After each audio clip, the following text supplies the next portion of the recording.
Hey, gonjang ganjing ISBN International Standard Book Number. Dan ada satu lagi nih, ini masih wacana nih, QRCBN Quick Response Code Book Number. Jadi ada Quick Response Code kalau kita masuk ke swalayan ini di pakai alat tweet. Oke, ya.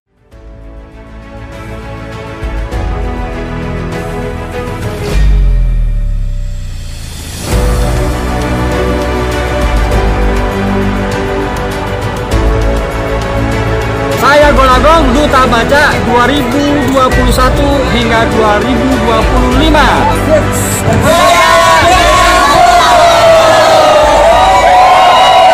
Dengan buku. Ribut-ribut soal ISBN International Standard Book Number. Nah, ini memang sesuatu yang sudah dianggap prestis. Kalau misalnya suatu hari nih ya, saya pernah ngekos di RCTI. Saya lagi baca koran, manggil tuh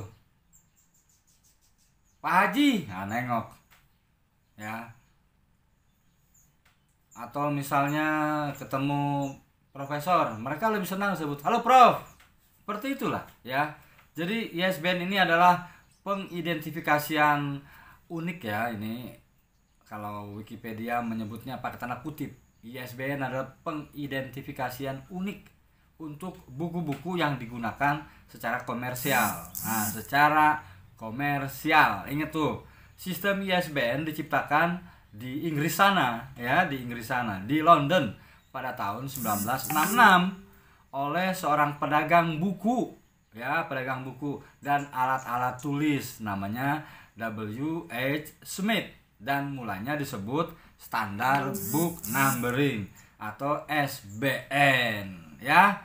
Nah, kemudian gonjang ganjing nih, tiba-tiba Indonesia, lembaga yang memiliki otoritas itu atau diberi kewenangan untuk mengawasi bibliografi atau karya anak bangsa di buku ya, yaitu Perpusnas, ditegur oleh badan di London tadi, badan internasional. Kenapa? Karena disebutnya boros ya, boros dengan buku. Nah, kemudian dunia penerbitan di Indonesia heboh ketika Bambang Trim menulis status pada tanggal 15 April ya. Judulnya Salam Insaf, sekali lagi tentang ISBN. Nah, di situ diceritakan bahwa Bambang Trim diundang ke Perpusnas pada tanggal 14 April untuk membicarakan soal ISBN. Saya sendiri tanggal 14 April sedang berada di perjalanan ya, dari Kupang ke Surabaya naik kapal feri setelah melakukan safari literasi Jawa, Bali, NTB, NTT. Nah, ke WA saya aja banyak tuh komplain-komplain menanyakan soal bagaimana soal ISBN. Ya, intinya mereka, karena saya Duta Baca Indonesia, memiliki kedekatan dengan Perpusnas, barangkali bisa mencarikan alternatif bagaimana nih persoalan-persoalan ISBN ini. Nah, ini menarik. Saya akan mengutip apa yang ditulis oleh Bambang Trim. Jadi Bambang Trim itu menginformasikan bahwa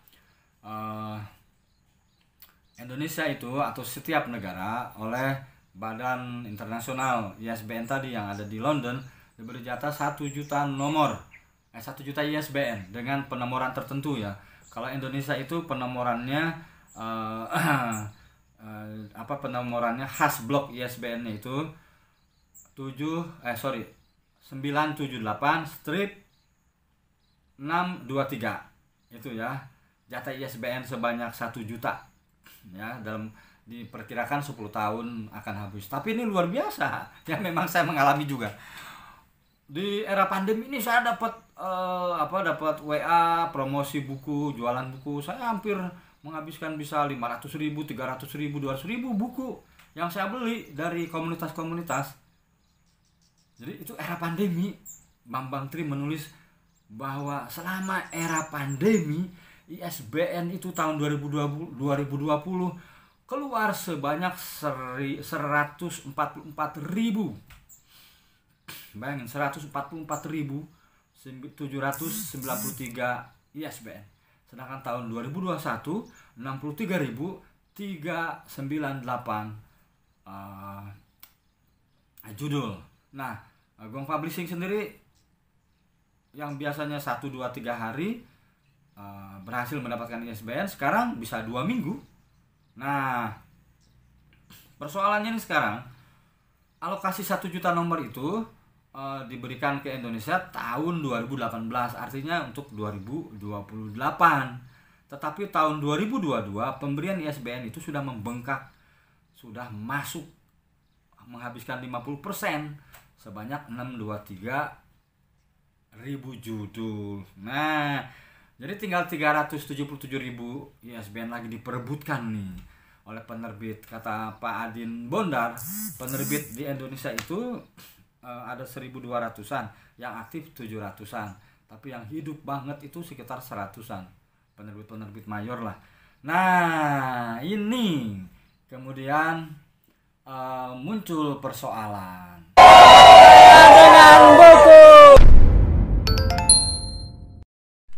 Saya ingat ya, ketika membuat Gong Publishing, saya pernah berbincang-bincang bahwa sanggup nggak 1 tahun, jadi ada kontinuitasnya, tidak hanya nerbitin selesai gitu ya. Nah, 5 buku minimal, 1 buku tuh 50 eksemplar. Saya pernah menerbitkan buku tadi dalam jumlah yang tidak sedikit, 2.000 eksemplar, paling sedikit 100.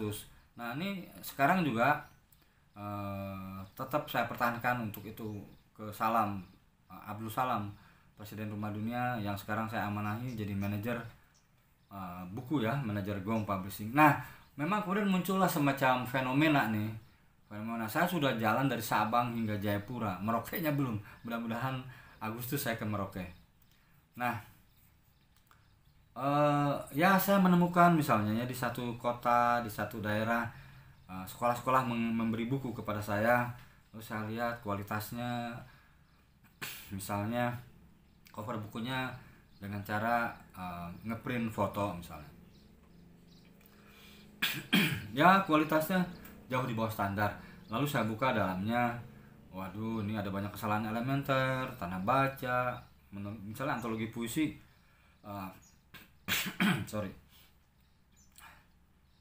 misalnya ya saya menemukan kesalahan-kesalahan elementer lah, puisi yang ternyata ya bukan puisi lah, semacam curhatan, juga esai-esai atau kisah-kisah inspiratif ya, yang memang jauh dari yang dimaksud oleh Perpustakaan Nasional atau lembaga internasional di London tadi.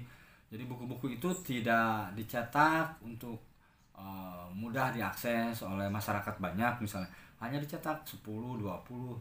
Yang paling sering jadi pergunjingan adalah misalnya tesis, skripsi, atau disertasi dari para akademisi dicetak untuk kebutuhan kenaikan pangkat ya, untuk kebutuhan kenaikan pangkat, 5 biji, 2 biji, seperti itu. Guru-guru juga untuk sertifikasi. Nah, ini menjadi fenomena. Nah, padahal buku itu memang dicetak untuk bisa diakses oleh masyarakat. Nah, buku itu juga UNESCO mengeluarkan semacam standarisasi bahwa buku ya ini, karena ini untuk rantai industri ya, untuk dijual, kualitasnya juga harus disesuaikan dengan selera pasar. Nah, 50 minimal eksemplar. Nah, jadi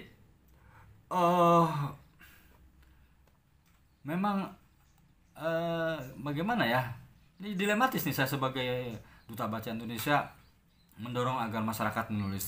Tapi kembali nih ke persoalan soal prestis. Ini menarik.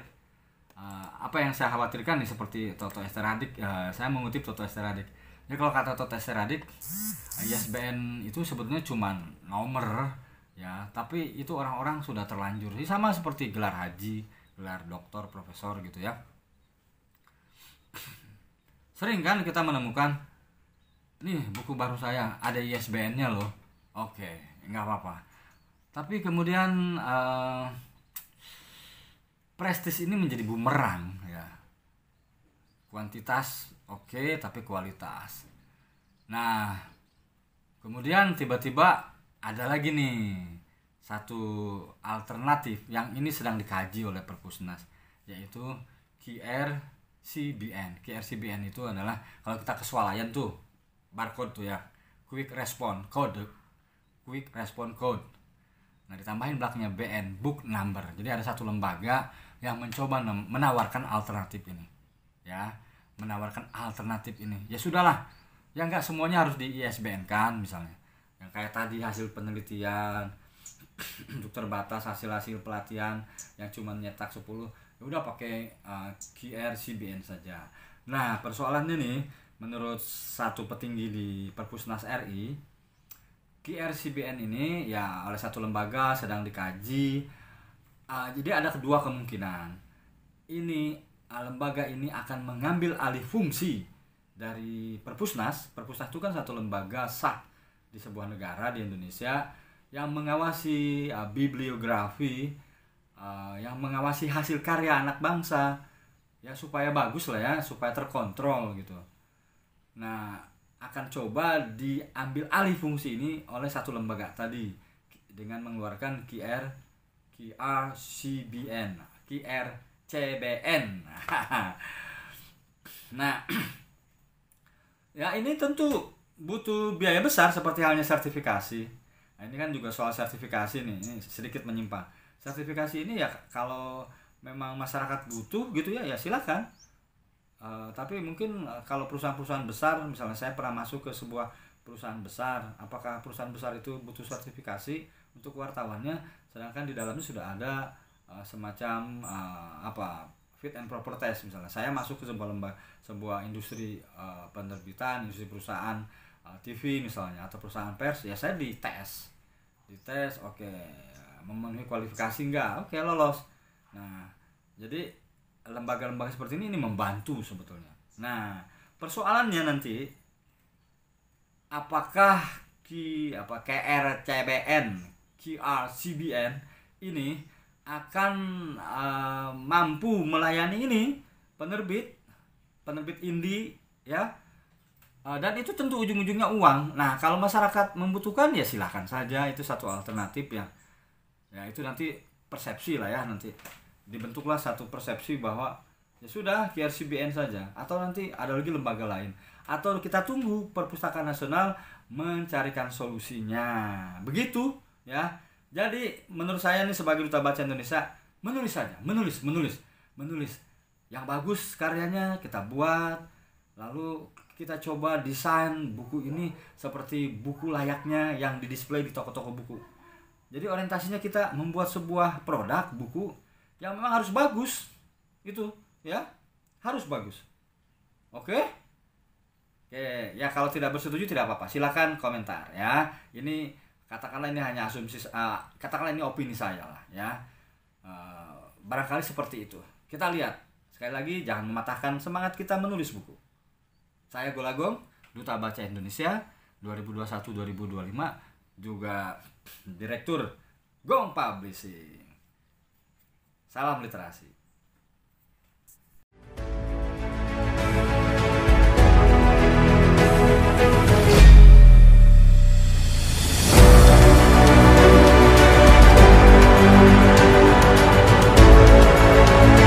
Saya Golagong, Duta Baca 2021 hingga 2025.